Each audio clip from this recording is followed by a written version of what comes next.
இருக்கும். இப்போ உலகத்தில் இருக்கிற என்னென்னமோ நான்வெஜ் நம்ம சாப்பிட்றோம், அதில் எல்லாத்துலேயுமே அதிகமான கொழுப்புடையது எது அப்படின்னு சொன்னால் இந்த பன்னி இறைச்சி வந்து ரொம்ப கொழுப்புடையதான். அப்போ அதை நம்ம ரொம்ப சேர்த்துக்கிறது நம்முடைய உடம்புக்கு நல்லதுன்னு நமக்கு தெரியல. ஆனால் இப்போ என்ன அப்படின்னு சொன்னால் சிலருக்கு வந்து இந்த பைல்ஸ் வியாதி, ரொம்ப உடம்பு ஹீட்டான வியாதிகளுக்கு ஊரில் என்ன சொல்லுவாங்க அப்படின்னு சொன்னால், கொஞ்சம் இந்த மாதிரி ஃபோர்க் இந்த மாதிரி நீங்கள் சாப்பிட்டீங்க அப்படின்னா உடம்புல இருக்க சூடு என்ன பண்ணிடும், அது தணிஞ்சிடும் அப்படின்னாங்க. அப்போ இந்த இடத்துல அப்போஸ்தலனாகிய பவுல் என்ன சொல்றாரு அப்படின்னா, உன்னுடைய பலவீனத்தின் நிமித்தம் நீ கொஞ்சம் திராட்சரசத்தை என்ன பண்ணிக்கோ, உங்க பாட்டியினுடைய விசுவாசம் உனக்குள்ள இருக்குது, அவங்க வந்து இதுக்கு பக்கத்திலேயே போகக்கூடாதுன்னு உன்னை சொல்லி வளர்த்துருக்காங்க. ஏன் அப்படின்னா நீ அதை குடிச்சா போதை ஆயிடுவேன்னு சொல்லல, ஒருவேளை நீ வந்து டேஸ்ட்டுக்காக குடிச்சு அதையே போதை பொருள் மாதிரி நீ என்ன பண்ணிடக்கூடாது, அதனால அந்த ஃபெய்த் உனக்குள்ளே இருக்குது, அது தப்புன்னு உனக்கு சொல்லி கொடுத்து வளர்த்துருப்பாங்க, அந்த பக்கமே போகக்கூடாதுன்னு உன்னை சொல்லி கொடுத்து வளர்த்துருப்பாங்க. நானும் அதை என்கரேஜ் பண்ணுறேன். ஆனால் உன் பலவீனத்தின் நிமித்தம் நீ கொஞ்சம் சேர்த்துக்கிறதுக்கு என்ன இல்லை. அப்போ இந்த அப்போஸ்தலனாகிய பவுலுக்கு தன்னுடைய உடன் ஊழியக்காரரின் மூலம் என்ன நடக்குது அப்படின்னு சொன்னா ஒரு அண்டர்ஸ்டாண்டிங். நீங்க 1 தீமோத்தேயுவின் புஸ்தகம் 5ஆம் அதிகாரத்தினுடைய 23வது வசனத்தை வாசிக்க முடியும். 1 தீமோத்தேயு 5ஆம் அதிகாரம் 23வது வசனம். நீ இனிமேல் தண்ணீர் மாத்திரம் குடியாமல் உன் வயிற்றுக்காகவும் உனக்கு அடிக்கடி நேரிடுகிற பலவீனங்களுக்காகவும் கொஞ்சம் திராட்சரசமும் கூட்டிக்கொள். இன்னொரு விஷயம் கூட வாசிக்கலாம். ஆமென். மானிட்டர் கொஞ்சம் வைங்க. ஆமென். நீ இனிமேல் தண்ணீர் மாத்திரம் குடியாமல் உன் வயிற்றுக்காகவும் உனக்கு அடிக்கடி நேரிடுகிற பலவீனங்களுக்காகவும் கொஞ்சம் திராட்சரசமும் கூட்டிக்கொள். ஆமென். கைகளை உயர்த்தி ஒரு ஹல்லேலூயா சொல்லலாம். இப்போ இந்த அப்போஸ்தலனாகிய பவுல் என்ன சொல்றாரு அப்படின்னு சொன்னா, எப்பா நீ எது மட்டும் குடிச்சிட்டு இருக்கிற, நீ வெறும் தண்ணி மட்டும் குடிச்சிட்டு இருக்கிற, நீ வேற எதையுமே குடிக்கிறது இல்லை. ஏன் தண்ணி மட்டும் அப்போஸ்தலன் இந்த தீமோத்தேயு குடிக்கிறார் அப்படின்னு சொன்னா, அவங்களுடைய முன்னோர்கள் பாட்டியாகிய அவங்களுடைய ஃபேமிலி எல்லாரும் ரொம்ப பக்தியா இருக்கிறதுனால அவருக்கு என்ன சொல்லி கொடுத்துருந்தாங்க. நீ 1ஆம் அதிகாரம் 2 தீமோத்தேயு 1ஆம் அதிகாரம் 5வது வசனத்தை வாசிக்கும் போது, அந்த விசுவாசம் முந்தி உன் பாட்டி ஆகிய லோவிசாளுக்குள்ளும் உன் தாயாகிய அயனிக்காய்க்குள்ளும் நிலைத்திருந்தது, அது உனக்குள்ளும் நிலைத்திருக்கிறது என்று நிச்சயித்திருக்கிறேன். நல்லா கவனிச்சுங்க, எல்லாரும் கவனமா கவனிச்சுங்க. இந்த விசுவாசம், இந்த தீமோத்தேயுனிடத்தில் இருந்த விசுவாசம் எங்க இருந்து வந்தது? எங்க? முதல்ல பாட்டியாகிய லோவிசாள், அதற்கு பிறகு உன் தாயாகிய அயனிக்கியாள், அதற்கு பிறகு அந்த விசுவாசம் எதுக்குள்ள வந்திருக்குது? நான் சொல்றது எத்தனை பேருக்கு புரியுது? கையை உயர்த்தி ஒரு ஹல்லேலூயா சொல்லுங்க. இப்போ என்ன அப்படின்னு சொன்னா, பாட்டி ஒரு விசுவாச வீராங்கனை, அதை யாருக்கு சொல்லி கொடுத்தாங்க? அந்த ஃபெய்த்தை யாருக்கு சொல்லி கொடுத்தாங்க? தன்னுடைய மகளுக்கு சொல்லி கொடுத்தாங்க. இது தப்பு, இது செய்யக்கூடாது அப்படின்னு சொல்லி கொடுத்தாங்க. இப்போ அந்த மகள் யாருக்கு சொல்லி கொடுத்துட்டாங்க? அவனுடைய மகனுக்கு தீமோத்தேயுக்கு சொல்லி கொடுத்தாச்சு. இப்போ வம்சமா அவங்களுடைய குடும்ப சார்பாக இதெல்லாம் தப்பு, இதெல்லாம் தப்பு, இதெல்லாம் தப்புன்னு என்ன பண்ணிட்டாங்க? சொல்லி கொடுத்தாங்க. அந்த ஃபெய்த்லயே வளர்ந்ததுனால இவன் என்ன பண்றாங்கன்னா, வயிறு சரியில்லை, உள்ள அல்சரா இருக்குது, உள்ள வந்து கொஞ்சம் இந்த திராட்சரசத்தை குடிச்சா கொஞ்சம் வந்து அது ஒரு மெடிசன் மாதிரி அவனுடைய புண்ணெல்லாம் ஆறும். ஆனா இவன் என்ன நினைக்கிறான் அப்படின்னா, எனக்கு புண்ணு ஆராட்டி கூட பரவாயில்ல, என்னுடைய முன்னோர்கள் எல்லாம் என்ன கத்து கொடுத்தாங்கன்னா, அது பக்கமாவே நீ என்ன பண்ணாத, போகாதேன்னு கத்து கொடுத்தாங்க. அதனால நான் செத்தா கூட பரவாயில்ல, நான் என்ன தான் குடிப்பேன், தண்ணி மட்டுமே குடிச்சிட்டு இருக்கிறேன். அப்பதான் இந்த தீமோத்தேயுக்கு அப்போஸ்தலனாகிய பவுல் என்ன சொல்லி கொடுக்கிறார் அப்படின்னு சொன்னா, எப்பா உன்னுடைய விசுவாசம் எனக்கு புரியுது, நீ ரொம்ப ஃபெய்த் உள்ளவன் அப்படின்றது புரியுது, பட் ஆனா என்னன்னா உனக்கு பலவீனம் ரொம்ப அதிகமா இருக்கிறதுனால நீ என்ன பண்ணு அப்படின்னா, பலவீனங்கள் நிமித்தம் நீ தண்ணீர் மட்டும் குடியாமல் உன் வயிற்றுக்காகவும் உனக்கு அடிக்கடி நேரிடுகிற பலவீனங்களுக்காகவும் கொஞ்சம் திராட்சரசத்தை என்ன பண்ணிக்கோ, கொஞ்சம் திராட்சரசத்தை நீ சேர்த்துக்கோ. இதுக்கு பேர் தான் என்னது? சத்தமா சொல்லுங்க, கேட்கல. இதுக்கு பேர் தான் என்னது? இதுக்கு பேர் தான் அண்டர்ஸ்டாண்டிங். இதுக்கு பேர் தான் என்னன்னா புரிந்து கொள்ளுது. நீ செத்தா கூட அப்படி செத்துறணும், கர்த்தருக்காக மரிக்கிறதற்கு நீ ரெடியா, இதற்காக விட்டு கொடுப்பியா, இப்படி விட்டு கொடுப்பியா. நான் இதை உபதேசத்தை மாத்தல, உங்களுடைய வைராக்கியத்தை மாத்தல. ஆனா அதே நேரத்துல நமக்கு அந்த இடத்துல ஆண்டவரை விட்டு தரக்கூடாது. நம்ம விக்கிரகங்களுக்கு முன்னாடி போய் நிக்கிறதுக்கு சொல்லல, ஆண்டவருக்காக பக்தி வைராக்கியம் காண்பிக்கிறத நான் சொல்லல. சில நேரத்துல சில காரியத்துல நமக்கு என்ன தேவை அப்படின்னு சொன்னா, ஆண்டவரே எனக்கு என்ன பண்ணுங்கன்னா, இந்த புரிந்து கொள்ளக்கூடிய ஒரு கிருபையை கர்த்தர் எனக்கு தயவாய் தருகிற கர்த்தர். ஹல்லேலூயா, ஹல்லேலூயா. எத்தனை பேருக்கு அந்த அபிஷேகம் வேணும்னு நினைக்கிறீங்க? இது அப்போஸ்தலனாகிய பவுல், அதனால தான் இத்தனை உடன் ஊழியர்கள் அவரால் எழுப்ப முடிஞ்சிருச்சு. அந்த தீமத்தை, உத்தம குமாரனாகிய தீமத்தை என்கிற உடன் ஊழியரை அவர் எழுப்புறதற்கு, போ அந்த மாதிரி உனக்கு என்ன வயிற்று தெரியலையா, நீ தண்ணி குடிச்சே செத்து போ, அதுதான் விசுவாசம், அதுதான் ஆண்டவருக்காக நிற்கிறது. செத்தா சாகலாம், பிழைச்சா பிழைக்கலாம் அப்படின்றது அல்ல. அந்த சூழ்நிலைக்கு ஏற்றபடி நீ என்ன பண்ணிக்கோன்னா, இப்போ கொஞ்சம் சாப்பிடணும்னா சாப்பிட்டுக்கப்பா, நீ கொஞ்சம் திராட்சரசத்தை சேர்த்துக்கப்பா, நீ உன் உடம்பை கெடுத்துக்காதப்பா. எனக்கு தெரியும், சமீப காலமாக நிறைய பெரிய ஊழியக்காரர்களை நான் சந்திக்கிறேன். அப்படின்னா ரொம்ப வயது முதிர்ந்த ஊழியக்காரர்கள், நிறைய ஆண்டவருக்காக பயன்பட்ட ஊழியக்காரர்களை சமீப காலமாக நிறைய எனக்கு அவங்களோட பேசுகிறதற்கு நேரம் கிடைக்குது. ஆனால் அவங்க எல்லாருமே எனக்கு சொல்கிற ஒரு பெரிய ஆலோசனை என்ன அப்படின்னு சொன்னால், எப்பா நீ ஜெபம் பண்ணுவேன்னு நாங்கள் நம்புகிறோம், நீ ஆண்டவருக்கு உண்மையாக இருப்பேன்னு நாங்கள் நம்புகிறோம், ஆனால் நீ உன் உடம்பை பார்த்துக்கிறியான்றதை நாங்கள் என்ன பண்ணலை, நாங்கள் நம்பலை. அதனால என்னை பார்க்கும்போது அந்த பெரிய ஊழியம் செய்கிறவர்கள் எல்லாம் வயதானவர்கள், நிறைய வருஷம் ஆண்டவருக்காக இருந்தவங்க பார்க்கும்போதெல்லாம் என்ன சொல்லுவாங்கன்னா, இந்த பாரு நீ எவ்வளோ வேணாலும் ஊழியம் செய், ஆனால் என்ன பண்ணாத, உடம்பை மட்டும் கெடுத்துறாத, என்ன உடம்பை மட்டும் கெடுத்துறாத, கரெக்டான நேரத்துக்கு சாப்பிடு, கரெக்டான நேரத்துக்கு தூங்கு, ரொம்ப ஃபாஸ்டிங்னு போடாத, லிமிட்டாக சாப்பிட்டுக்கோ, நல்லா எக்ஸசைஸ் பண்ணு, டெய்லி வாக்கிங் பண்ணு, ரிலாக்ஸாக இரு, எதை குறிச்சும் கவலைப்படாத, எதை குறிச்சும் யோசிக்காத அப்படின்னு பார்க்குறவங்க எல்லாருமே எனக்கு கொடுக்குற பெரிய அட்வைஸ் என்னன்னா, உன் உடம்ப கேட்கல. ஆனால் ஒரு காலத்தில் அவங்க மைக்கை பிடிச்சி என்ன கரிச்சித்தாங்க தெரியுமா, உடம்பாவது ஒன்றாவது. உபவாசம் இருக்க முடியாதா உன்னால? உபவாசம் கூட இருக்க முடியலடா, நீ எல்லாம் என்ன ஊழியக்காரன்?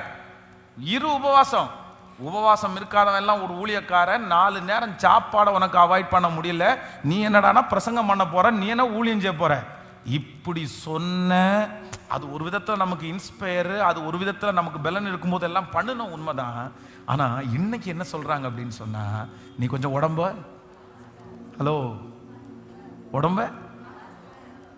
அருமையான டிஜிஎஸ் தினகரன் ஐயா இந்த தமிழ்நாடுல ஒரு பெரிய தேவ மனுஷன், உலக நாடுகளிலே கர்த்தர் அவரை ரொம்ப வல்லமையா பயன்படுத்தினாரு. ஆனா அவர் ஊழியர்களுக்காக அவர் எழுதும்போது, அவர் ஊழியர்களுக்காக ஆலோசனை எழுதும்போது தவறாம அவர் எழுதுறது ஒண்ணு என்ன அப்படின்னு சொன்னா, நான் என் உடம்ப ரொம்ப கெடுத்துக்கிட்டேன், என் உடம்ப நான் ரொம்ப வருத்தப்படுத்திட்டேன். ஆனா ஊழியர்களாகிய நீங்க உங்க உடம்ப என்ன பண்ணிட்டீங்கன்னா வருத்தப்படுத்திடாதீங்கன்னு அவர் ஊழியர்களுக்காக எழுதின புத்தகத்தில் கொடுக்குற செய்தியில் கண்டிப்பாக அதை சொல்லிடுவார்.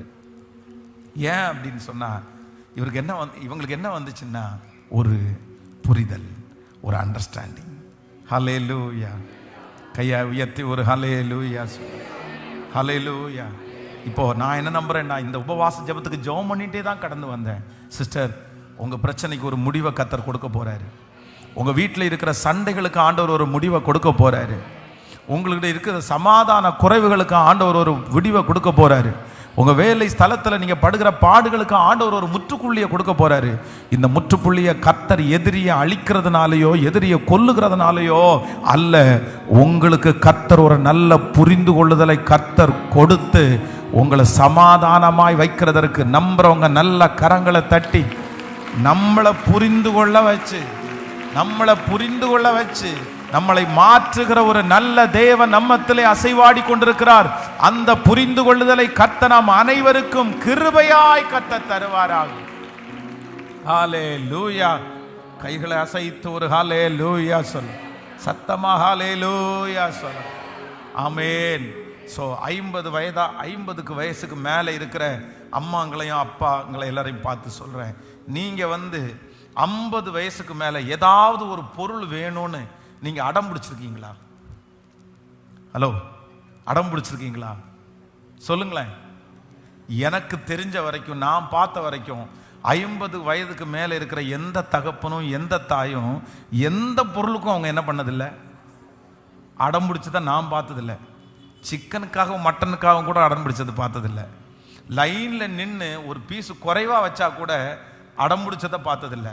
ஆனா 15 வயசுக்கு கீழே உள்ள பிள்ளைங்க ஒருத்தராவது அடம் பிடிக்காத நீங்க பார்த்துருக்கீங்களா? ஹலோ, அடம் பிடிக்காத பார்த்துருக்கீங்களா? அடம் நான் எனக்கு இந்த அடம் பிடிக்கிறதுக்கு சுத்தமாக பிடிக்காது. பொருள் வேணும்னா நம்ம வேணும்னா கேட்டால் வாங்கி கொடுத்துருவோம். அப்படி ஒருவேளை தேவையில்லைன்னா நம்ம வாங்கி கொடுக்க மாட்டோம். ஆனால் இதுதான் எனக்கு வேணும் அப்படின்னா கண்டிப்பாக அந்த பொருள் கிடைக்காது. அது என்னுடைய பிள்ளைகளுக்கே தெரியும், கேட்டால் கிடைக்காது. அதனால சின்னவனுக்கு ஒரு பொருள் தேவை, ஆனால் அதை வாங்கணும்னு இருக்குது, கிடைக்கணும்னு இருக்குது. என்கிட்ட ஒரு டைம் சொல்லிட்டான், நான் இப்போதைக்கு அது தேவையில்லை அப்படின்னு சொல்லிட்டேன். சரி, இன்னொரு டைம் கேட்கறது அவன் என்ன சொல்றான் தெரியுமா? இன்னொரு டைம் உங்கள்கிட்ட கேட்க வேண்டாம் அப்படின்னு ஏசப்பாட்ட கேட்டுட்டு இருக்கிறேன். இது என்ன நியாயம் பார்த்தீங்களா? போடுறான் பாருங்க பிட்டு. இதை விட பெரிய பிட்டு என்ன வேணும்? சரி, இன்னொரு டைம் உங்கள்கிட்ட கேட்டால் உங்களுக்கு கோபம் வந்துடும், நீங்கள் அடம் பிடிக்கிறீங்கன்னு சொல்லுவீங்க. அதனால இப்போதைக்கு ஏசப்பாட்டை தான் கேட்டுட்டு இருக்கிறேன் அப்படின்னு. சரி, நான் உடனே சொன்னேன், சரி கேளு கேளு, ஏசப்பாட்ட கேளு. என்னை விட அவர் இரக்கம் உள்ளவர், என்னை விட அவர் உருக்கம் உள்ளவர். அவர் நினைச்சாருன்னா உனக்கு என் மூலமா இல்லை யார் மூலமாகதாவது செஞ்சிருவாரு அப்படின்னு சொல்லி என்கரேஜ் பண்ணேன். அப்போ எப்படியாவது சின்ன பிள்ளைங்க ஒரு பொருளை வாங்கணும்னு நினைச்சிட்டாங்க அப்படின்னா உடனே அவங்க என்ன பண்ணுவாங்கன்னா அடம் பிடிச்சிருவாங்க. இந்த ட்ரெஸ் எனக்கு வேணும்னா இந்த ட்ரெஸ் எனக்கு வேணும், இந்த கிறிஸ்துமஸுக்கு இது வேணும்னா வேணும் வேணும், அவ்வளோதான். அடம் பிடிச்சி எப்படியோ வாங்கிடுவாங்க. எனக்கு ஏன்னா ஒன்றும் இல்லையா, சமைக்க சாப்பாடு ஒன்றும் இல்லையா, ஒன்றுமே இல்லைன்னா ஒரு சிக்கன் பொரிச்சதாவது வாங்கி கொடுங்க அப்படின்னாவது கேட்பாங்க. ஆனால் அதே இது கொஞ்சம் நம்ம வயசு தாண்டி வந்ததுக்கு பிற்பாடு இது இல்லைன்னு சொன்ன உடனே அடுத்து உங்க மனசு என்ன பண்ணும் தெரியுமா? சரி பரவாயில்ல, எது இருக்குதோ. ஹலோ, சத்தமா சொல்லுங்க. நான் சொல்றேங்க, உங்களை எதுக்கு சொல்றேன்? நான் சொல்றேன், இந்த ஒரு 30 வயசுக்கு முன்னாடி எல்லாம் ஏதாவது சாப்பிடணும்னு நினைச்சா ஆசைப்பட்டு ஒரு ஹோட்டலுக்குள்ள போனா நமக்கு என்னமோ தெரியல, ஆசைப்பட்டு போன அன்னைக்கு அங்க அது இருக்காது. அவ்வளோ நாள் இருக்கும். நம்ம போய் பிரதர் பிரியாணி இருக்கான்னு கேட்டா, ஐயோ சார் ஒரு 5 மினிட்ஸ்க்கு முன்னாடி வந்திருக்க கூடாதா, இப்பதாங்க தீந்துருச்சு அப்படின்னு சொன்ன உடனே 25-30 வயசுக்குள்ள என்னன்னா அப்படியா இல்லையா உடனே என்னன்னா பைக் எடுத்துட்டு வண்டி எடுத்துட்டு இந்த கடையிலன்னா என்னையா இன்னொரு கடையில் போய் நான் பிரியாணி சாப்பிடணும்னு முடிவு எடுத்துட்டேன், நான் கண்டிப்பா என்ன சாப்பிட்டுருவேன், பிரியாணி சாப்பிடு அப்படின்னு போன காலம் ஒரு காலம். ஆனா இப்போ 40 வந்ததுக்கு பிற்பாடு பிரியாணி பிரதர் பிரியாணி இருக்கா அப்படின்னா, இல்லை சார் முடிஞ்சிச்சு சார் அப்படின்னு. சரி என்ன இருக்கு, என்ன இருக்கு, தோசை தான் சார் இருக்கு, இருக்கிறத கொடுங்கப்பா.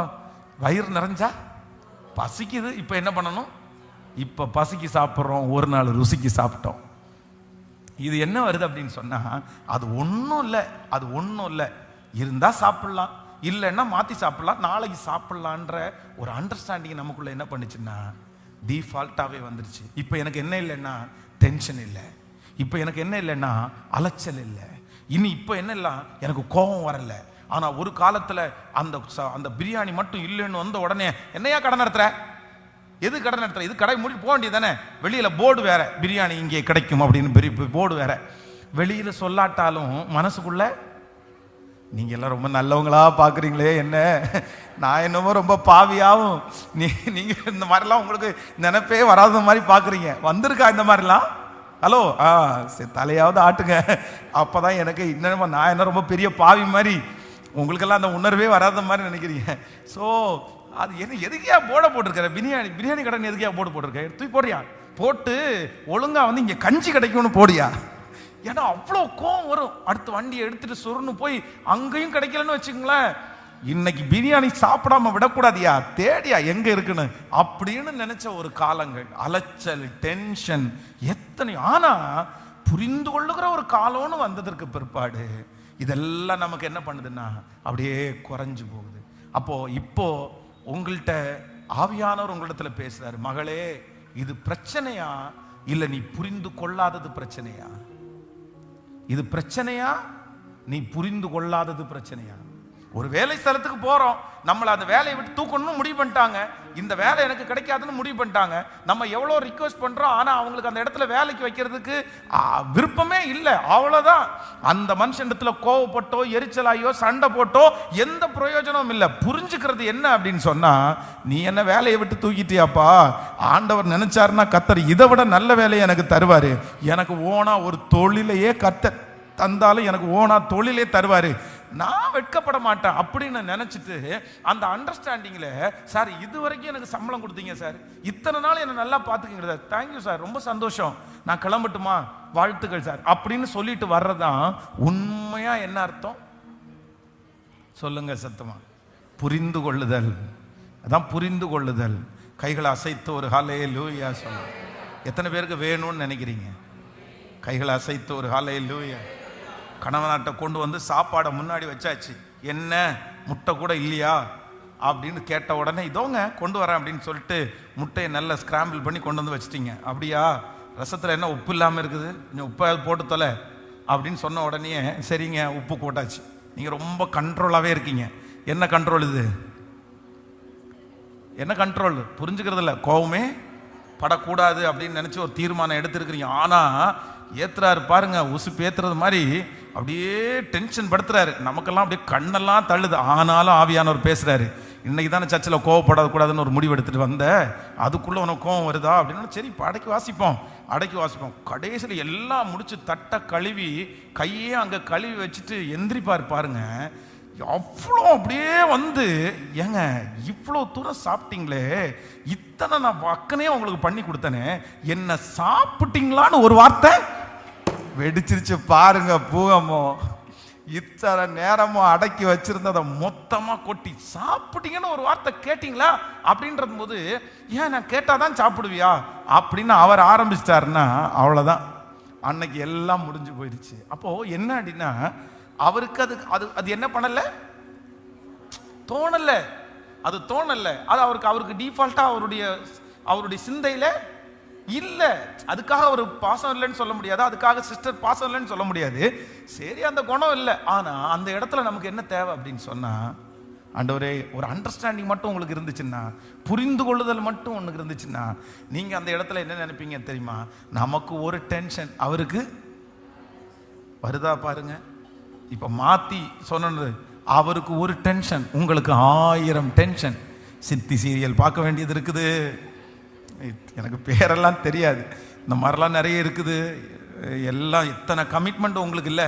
பாத்திரம் கழுவணும், சாப்பாடு செய்யணும், துணி துவைக்கணும், எவ்வளோ கமிட்மெண்ட் உங்களுக்கு. தூங்கணும், மத்தியானம் 2 மணி நேரம் தூங்காமல் இருந்தால் எப்படி நீங்க நிற்க முடியுமா? உங்களால் டயர்டாகி சுருண்டு விழுந்துட மாட்டீங்க? உங்களுக்கு ஐயோ ரொம்ப கஷ்டம் இல்லை? உங்களுக்கு ரொம்ப நீங்கள் அப்படியே டீஹைட்ரேஷன் ஆவீங்க.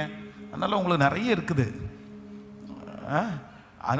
ஆனால் இது ஒருத்தருக்கு இல்லை, 2 பேருக்கு தான் என்ன சொல்கிறேன் அப்படின்னு சொன்னால், இந்த புரிந்து கொள்ளுதல்.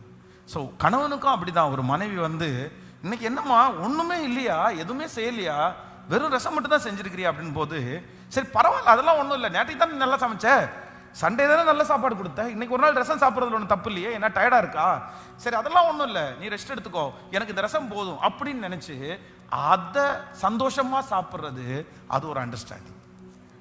இந்த அண்டர்ஸ்டாண்டிங் அப்படின்ற இந்த அபிஷேகம், ஸோ உண்மையிலே புரிந்து கொள்ளுதல் அப்படின்றது, நான் இந்த வாரம் முழுக்க ஜெபம் பண்ணிட்டு இருக்கிறேன், எனக்கு தாங்கப்பா, புரிந்து கொள்ளுதல் அப்படின்றத ஒன்று கிருபையா எனக்கு தாங்கப்பா. ஹல்லேலூயா. கைகளை உயர்த்தி ஒரு ஹல்லேலூயா, சத்தமா ஹல்லேலூயா, ஆமென். ஒரு சில வருடங்களுக்கு முன்பாக பஸ்ஸில் ட்ராவல் பண்ணும்போது ஒரு குழந்தை, ஹைப்பர் ஆக்டிவான ஒரு குழந்தை, ரொம்ப அட்டம் பிடிச்சிட்டு இருக்குது. அவங்க அம்மாவால் சமாளிக்கவே முடியல. உடனே நான் வந்து என்னுடைய கையில் வந்து ஒரு சாக்லேட் இருந்துச்சு, அப்புறம் ஒரு பென் இருந்துச்சு, இதெல்லாம் காமிச்சு அந்த குழந்தைய கொஞ்சம் டைவர்ட் பண்ண உடனே அந்த குழந்தை வந்து என்கிட்ட வந்து கொஞ்சம் பாசமாயிடுச்சு, கொஞ்சம் வந்து ஒரு பீஸ்ஃபுல்லாக பார்க்குறது, சிரிக்கிறது அப்படின்னு. உடனே அந்த தாயை, 2 குழந்தை அந்த அம்மாவுக்கு இருக்குது, ஒன்று இந்த குழந்தை, இன்னொரு குழந்தை கொஞ்சம் வளர்ந்த குழந்தை. அந்த குழந்தைக்கு ஏதோ பண்ணும்போது என்கிட்ட கேட்டாங்க, சார் இந்த குழந்தைய ஒரு 2 மினிட்ஸ் வைக்க முடியுமா அப்படின்னு கேட்டாங்க. அது கூட ரொம்ப ஜாக்கிரதையாக தான் வைக்க வேண்டியதாக இருக்குது. நான் உடனே வந்து சரி கொடுங்க அப்படின்னு சொன்ன உடனே நான் வாங்கி என்னுடைய காலில் வைக்கும் போதே அந்த குழந்தை என்ன பண்ணுச்சுன்னா, ரொம்ப துள்ளுனதுனால என்னமோ தெரில, வாமிட் எடுத்துச்சு.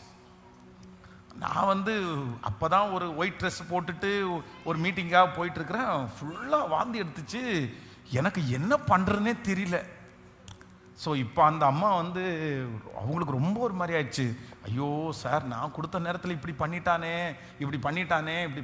அப்படின்னு சொல்லிட்டு, நான் உடனே ஒன்றும் இல்லை நீங்கள் ஒன்றும் அது யோசிக்க வேண்டாம் அப்படின்னு சொல்லிட்டு இந்த வைப்ஸ் இருந்துச்சு, அதை வாங்கி நானும் என்னுடைய சட்டை எல்லாம் தொடச்சி அந்த குப்பையை அவங்களே இது பண்ணிட்டாங்க, வாங்கிட்டு போனேன். அப்புறம் ஒரு இடத்துல இறங்கி சின்ன ஒரு பைப் ஒன்று இருந்துச்சு, அந்த கவர்மெண்ட் பைப், அப்படியே சட்டையை கழட்டிட்டேன். பனியன் இருந்தானா சட்டையை கழட்டி ஒரு லைட்டாக அந்த இடத்துல மட்டும் தண்ணி போட்டு தொடச்சிட்டு அவ்வளோதான். நான் நடந்து போகிறதுக்குள்ளே காஞ்சிருச்சு. அது ஒரு பெரிய விஷயமா எடுக்கல, முடிஞ்சிருச்சு. ஆனால் இப்போ நான் பிரசங்கம் பண்ணும்போது என்ன நினைக்கிறேன் அப்படின்னு சொன்னால், அந்த இடத்துல ஏன் இந்த குழந்தைய கையில் வாங்கினேன், இது வந்த உடனே இப்படி நம்ம மேலே வாந்தி எடுத்துருச்சே, நம்ம தேவையில்லாத ஒரு பிரச்சனையை தலையில் இழுத்து போட்டுட்டோமோ, இந்த மாதிரிலாம் அந்த இடத்துல யோசனையே வரல. அதுக்கு நான் ஆண்டவரை எதுக்கு துதிக்கிறேன்னா, அந்த இடத்துல என்ன இப்போ வாந்தி எடுத்தா என்னப்பா, தொடச்சிடலாம் கழுவிடலாம், தொடச்சிடலாம், கேட்கல, பக்கத்தில் கையை பிடிச்சி சொல்லுங்க, தொடச்சிடலாம் கழுவிடலாம். அதனால தான் பெர்க்மன்சியா ரொம்ப அழகா ஒரு பாட்டு எழுதியிருக்கிறாரு. துன்பமா துயரமா இது தண்ணீர் பட்ட உடை போன்றதம்மா, காற்றடிச்சா வெயில் வந்தா காய்ந்து போய்விடும், கலங்காதே. எவ்வளோ அழகா எழுதிருக்காருல்ல.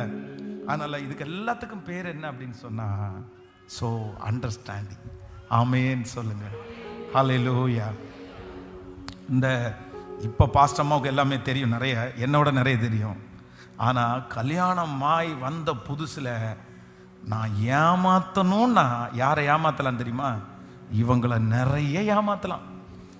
என்ன சொன்னாலும் நம்பிடுவாங்க, என்ன சொன்னாலும், எது சொன்னாலுமே இப்படியான்னு கேட்கவே மாட்டாங்க. அப்புறம் முடிஞ்சதுக்கு அப்புறம், ஏமா நீ எல்லாம் இவ்வளோ பேதையாமா, இதுக்கு தாமா சொன்ன அப்படின்னா, ஐயோ அப்படியா, தெரியவே இல்லை, நீங்க சொன்ன உடனே இதுதான் உண்மையா இருக்கும் அப்படின்னு நான் நம்புறேன். அப்படி எவ்வளோ வேணாலும் ஏமாத்தலாம், என்ன வேணாலும். அப்போ இங்கேருந்து வெளியூருக்கெல்லாம் நிறைய ஏமாத்தி கூட்டிகிட்டு போயிருக்கிறேன். ஆனால் அந்த டைமில் நான் புரிஞ்சுக்கிட்டேன். இப்போ ஃபேமிலி லைஃப் அப்படின்றது ஒரு லைஃப் இருக்குது, குடும்ப வாழ்க்கைன்ற ஒரு வாழ்க்கை இருக்குது, ஒரு கணவன் மனைவியினுடைய உறவுன்ற ஒரு உறவு இருக்குது. இப்போ எனக்கு நிறைய அண்டர்ஸ்டாண்ட், எனக்கு தெரியும் அந்த குடும்ப உறவை பற்றி தெரியும், எனக்கு ஃபேமிலி லைஃப்பை பற்றி தெரியும், எனக்கு அந்த வாழ்க்கையை பற்றி கொஞ்சம் தெரியும். ஆனால் இவங்களை பார்க்கும்போது எனக்கு தெரியுது, அவனுக்கு ஒன்றுமே அவங்களுக்கு தெரியல. அவங்க அம்மா அப்பாவும் அவங்களுக்கு சொல்லி கொடுக்குற அளவுக்கு என்ன பண்ண, சில விஷயங்கள் அவங்க எதுவுமே சொல்லலை. ஒருவேளை என் பிள்ளைக்கு தெரிஞ்சிருக்கும் அப்படின்னு கூட அவங்க நினச்சிருக்கலாம். இப்போ எனக்கு உடனே அண்டர்ஸ்டாண்ட் ஆகுது, ஸோ இவங்களுக்கு எதுவுமே தெரியல அப்படின்னு சொன்ன உடனே நான் என்ன பண்ணுறேன்னா, நான் அண்டர்ஸ்டாண்ட் பண்ணிட்டேன். நான் எல்லா ஒரு ஃபேமிலியினுடைய A to Z விஷயத்தை ஒரு தகப்பன் தாயை போல இருந்து, பெருமைக்காக சொல்லலை, ஒரு அப்பா ஒரு அம்மா ஒரு பிள்ளைக்கு என்ன எப்படி இருக்கும், எது எப்படி இருக்கும், நீ எப்படி நடந்துக்கணும் அப்படின்னு சொல்லி கொடுப்பாங்களோ, ஒன்னொன்னா அவர்களுக்கு கிட்டத்தட்ட ஒரு 6 மாதம் நானே சொல்லி கொடுத்துருக்குறேன். உட்கார வச்சு, இதான் ஃபேமிலி, இப்படி தான் இருக்கணும், இப்படி தான் ஒரு கணவன், இப்படி தான் ஒரு மனைவி, இப்படி தான் நம்ம பேசணும் அப்படின்னு நான் சொல்லி கொடுத்துருக்குறேன். இப்போ காலங்கள் தாண்டிருச்சு, எங்களுக்கு பிள்ளைகள் பிறந்துட்டாங்க, இப்போ வந்துருச்சு. இப்போ நீங்கள் பாஸ்டர் அம்மாட்ட நீங்கள் கேட்டு பாருங்க. அவங்க இப்போ கூட என்ன சொல்லுவாங்க அப்படின்னா, நான் உங்களோட வாழ்ந்திருக்க கூட முடியாது, ஆனால் நீங்கள் எனக்கு ஹஸ்பண்டாக இருந்ததை விட எனக்கு ஒரு நல்ல தகப்பனா தாயாக இருந்து அன்னைக்கு என்ன நீங்கள் டீல் பண்ணீங்க பாருங்க, அன்னைக்கு என்ன எனக்கு டீச் பண்ணீங்க பாருங்க, அன்னைக்கு என்கிட்ட இந்த இது நான் மறக்கவே முடியாது. என் லைஃப்பில் நீங்கள் அதை நீங்கள் சொல்லி கொடுத்த விதங்கள் உண்மையிலே அப்படி அந்த மாதிரி அவங்க சொல்லுவாங்க. நான் பெருமைக்காக சொல்லலை, 2 பேரும் பெருமைக்காக சொல்லலை, அந்த மாதிரி இருக்கிறவங்களுக்கு நான் என்னன்னு சொல்ற ஆலோசனையாக சொல்கிறேன். ஆனால் என்னமோ தெரில, அந்த டைமில் எனக்கும் அப்போ பார்த்தீங்கன்னா 24 வயசு தான். எனக்கு மேரேஜ் ஆகும்போது 25 இயர்ஸ், அவ்வளோதான். நானும் சின்ன பையன்தான். ஆனால் எப்படி அப்படி ஒரு புரிந்து கொள்ளுதல் எனக்கு வந்துச்சுன்னே தெரில. எதெல்லாம் அவங்களுக்கு தெரியாதோ எல்லாத்தையுமே வெயிட் பண்ணி காத்திருந்து ரெடி பண்ணி அவங்களுக்கு புரிய வச்சு அதுக்கு பிறகு தான் வந்து அந்த ஃபேமிலி லைஃப், அதுக்கப்புறம் தான் அந்த வாழ்க்கை, அதுக்கப்புறம் தான் அந்த காரியங்கள் எல்லாத்தையும் நேர்த்திய. இப்போ அதுதான் வந்து அந்த ஃபேமிலி லைஃபுக்கு என்னவா இருக்குன்னா ஒரு ஆதாரமாக இருக்குது. அப்போ இந்த பலிபீடத்திலிருந்து நான் என்ன ஜெபம் பண்ணுறேன்னா, ஆண்டவரே அந்த புரிந்து கொள்ளுகிற தன்மை எனக்கு தந்ததற்காக ஸ்தோத்திரம். இப்போ நான் சொல்றேன், உங்க மனைவி பேர்ல கசப்பு இருக்கலாம், உங்க கணவன் பேர்ல கசப்பு இருக்கலாம், உங்க மேனேஜர் பேர்ல கசப்பு இருக்கலாம். ஆனா நான் சொல்றேன் 90% கசப்புகள் எதுக்கு காரணம்னா நீங்க புரிஞ்சுக்காததான். கேட்கல, சத்தமா சொல்லுங்க. நீங்க புரிஞ்சுக்கிட்டீங்கன்னா அந்த கசப்பு இருக்காது. புரிஞ்சுக்கிட்டீங்கன்னா அந்த காரியம் உங்களுக்கு, அவங்க ஒரு மனுஷன் தான், இப்படி ஆயிடுச்சு, இந்த மாதிரி இருக்காங்க. Just understand. அவங்களுக்கு யார் என்ன சொன்னாங்களோ நமக்கு தெரியாது, அவங்கள யார் எப்படி கிரியேட் பண்ணாங்கன்னு நமக்கு தெரியாது. அவங்க நடந்துக்கிட்டதுக்கு ஒரு காரணம் இருக்குது, அவங்க கோவப்பட்டதுக்கு ஒரு காரணம் இருக்குது, அவங்க அப்படி இருந்ததுக்கு ஒரு காரணம் இருக்குது. இந்த அண்டர்ஸ்டாண்டிங் தான் பிள்ளைகள். இப்போ வந்து ஒரு பொண்ணு, நம்ம வீட்டில் இருக்கிற ஒரு பொண்ணு லவ் பண்ணுது, ஒரு பையன் நம்ம பெத்த பையன் லவ் பண்ணிட்டான் அப்படின்னா உடனே அவங்க அப்பா உடனே போய் தூக்கு கயிறை எடுத்துரு, நான் சாகுறேன் அப்படின்னு அவங்க அப்பா போறாரு. அவங்க அம்மா விஷப்பாட்டில் எடுத்து நானும் செத்து போயிடுறேன் அப்படின்னு நீங்க வந்து ரியாக்ட் பண்ணா எப்படி இருக்கும்னு நினைக்கிறீங்க? இல்லை, உங்களுடைய எமோஷன்ஸ் வந்து பெருசு தான், புரியுது எனக்கு. இவ்வளவு தூரம் வளர்த்து இது பண்ணி உங்களுடைய நம்பிக்கை எல்லாம் ஒரே நிமிஷத்துல அந்த பிள்ளை பையன் துரோகம் பண்ணது எல்லாமே உண்மைதான். ஆனா பட் என்னன்னா அந்த இடத்துல வந்து ஓகே, அவனுக்கு இந்த டெம்ப்டேஷன்ஸ் வர்றதுக்கு என்ன காரணம், இவன் இந்த மாதிரி அன்பு அந்த பக்கம் போறதுக்கு என்ன காரணம், சரி அவனை வெளியே கொண்டு வருவோம், எல்லாருக்கும் வர்றதுதான், அந்த பிள்ளைக்கு நம்ம சொல்லி கொடுத்துருவோம், புரிய வச்சிருவோம் அப்படின்ற ஒரு அண்டர்ஸ்டாண்டிங் வராம எடுத்த உடனே இப்படி தலைகளை நின்ன உடனே அது முழுக்க எல்லாமே என்ன போயிருதுன்னா தப்பா போயிருது. அப்படியா, நீ சாகுறியா, அப்ப என்னுடைய ஃபீலிங்ஸ் உனக்கு வந்து மரியாதை இல்லைன்னா நீ செத்துரு, நான் வாழ்றேன் அப்படின்னு பிள்ளைங்க முடிவெடுத்துறாங்க. எத்தனையோ ஃபேமிலியை நான் இப்படி பார்த்துருக்கிறேன். ஆண்டவருடைய பிள்ளைகளே, அப்பா அம்மாவுடைய பிரிவு, பிள்ளைகளுடைய பிரிவுக்கு காரணம் என்ன தெரியுமா? அந்த பிரச்சனையை அவங்க என்ன பண்ணலைன்னா சரியா புரிஞ்சுக்க தெரியல, புரிஞ்சுக்க தெரியாதனால சரியா ஹேண்டில் பண்ணல, சரியா கையாளல. நம்ம கூட நிறைய பேர் பிரச்சனையை சரியா புரிஞ்சுக்கல, நம்ம புரிஞ்சுக்காதனால சரியா கையாளல, அவ்வளவுதான். இந்த சுகர் பிரஷர் இருக்கு பாருங்க, இந்த சுகர் பிரஷர் கூட என்ன அப்படின்னு சொன்னா சரியான விதத்துல அந்த சுகரை புரிஞ்சுக்கிட்டா, சரியான விதத்தில் அந்த பிரஷரை புரிஞ்சுக்கிட்டா நம்ம எல்லாரும் எப்படி இருப்போம்? மோஸ்ட்லி சுகமா இருப்போம். ஓகே ரைட்டு, நம்ம பாட்டுக்கு 2 கிலோ சாப்பிட்டு 2 கிலோ ஸ்வீட்டை சாப்பிட்டுட்டு எனக்கு சுகரே வரக்கூடாதுன்னு ஜோம் பண்ணக்கூடாதுன்னு அப்பதான் தெரியும் நமக்கு. ஐயோ, இந்த எங்க அம்மா இருக்காங்க பாருங்களா, அவ்வளோ 300 400 சுகர் 500 சுகர் வச்சுட்டு அவ்வளோ பெரிய நேந்திரம் பழத்தை உரிச்சு சாப்பிட்டுட்டு இருப்பாங்க. ஏமா இந்த இவ்வளோ சுகரை வச்சுட்டு நேந்திரம் பழம் சாப்பிட்டு இருக்கிறியே, இது சுகரை ரொம்ப ஏற்றி விடுவோமா, இது பழத்தை. உடனே எங்க அம்மா எனக்கு என்ன சொல்ல தெரியுமா, இதெல்லாம் சாப்பிடாம உயிரோட வாழ முடியுமாப்பா? இந்த டயலாக்கை போய் நான் என்ன சொல்றதுக்கு? இதெல்லாம் சாப்பிடாம உயிரோட வாழ முடியுமா? இதெல்லாம் சாப்பிட்றதுனால தான் நான் ஏன்டா வாழ்றேன். ஆமா, இதெல்லாம் சாப்பிட்றதுனால தான் இவ்வளோ பேங்க்ல வந்து சுகர் வச்சிருக்க மாதிரி வச்சிருக்கீங்க. வேற என்ன சொல்ல முடியும் அம்மாவுக்கு? அதனால அதை புரிஞ்சுக்கணும், அதை அண்டர்ஸ்டாண்ட் பண்ணி ஓகே, நம்ம டென்ஷன் ஆகுறதுனால தான் இவ்வளோ பிபி ரைஸ் ஆகுது. நம்ம டென்ஷன் ஆகாம, நமக்கு டென்ஷன் வரும் அடுத்த நிமிஷத்துல ஓகே ரெடி பண்ணு, கவலைப்படாத, யோசிக்காத, நீ இது யோசிச்சேன்னா உனக்கு உடனே சுகர் ஏறிடும், உடனே ஒரு ப்ரெஷர் ஏறிடும். அதனால உதவி யோசிக்க வேண்டாம், ஃப்ரீயா விட்டுரு. அந்த அண்டர்ஸ்டாண்டிங் அப்போ தேவையான ஒன்று என்னன்னா, ஆண்டவரே எனக்கு என்னத்தை கொடுங்க, சத்தமா சொல்லுங்க. கேட்கல, கையை உயர்த்தி சொல்லுங்க, ஆண்டவரே எனக்கு புரிந்து கொள்ளுதலுடைய கிருபையை தாரு. முழு பலத்தோட கேளுங்க, ஆண்டவரே எனக்கு புரிந்து கொள்ளுதலுடைய கிருபை, எனக்கு புரிந்து கொள்ளுதலுடைய கிருபையை தாருங்கப்பா. என் பிள்ளைக்கு புரிந்து கொள்ளுதலுடைய கிருபையை தாருங்கப்பா. அந்த சூழ்நிலை நான் புரிஞ்சு கொள்ளக்கூடிய ஒரு அண்டர்ஸ்டாண்டிங் எனக்கு தாங்க ஆண்டவரே. நான் இப்படி நடந்தா இப்படி ஆயிரும் அப்படின்ற அந்த புரிந்து கொள்ளுதல், இனி என்னுடைய வாழ்க்கையில எதுவுமே தவறாதபடிக்கு அந்த புரிந்து கொள்ளுதலை கர்த்தர் இப்பொழுது எனக்கு கட்டளை இடுவாராக. சத்தத்தை உயர்த்தி இயேசுவே நீங்க கேளுங்க, ஆண்டவர் அதை உங்களுக்கு தரட்டும். ஆமென். ஹalleluya, ஹalleluya, ஹalleluya.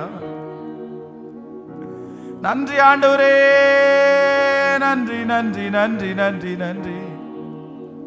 எனக்கு எதுவுமே தெரியாதுப்பா, நீங்க தான்ப்பா எனக்கு சொல்லி கொடுக்கணும். இப்பொழுது அந்த புரிந்து கொள்ளுதலுடைய ஞானத்தை கர்த்தர் எனக்கு தருவீராக. சத்தமா அப்பா தாருமப்பா.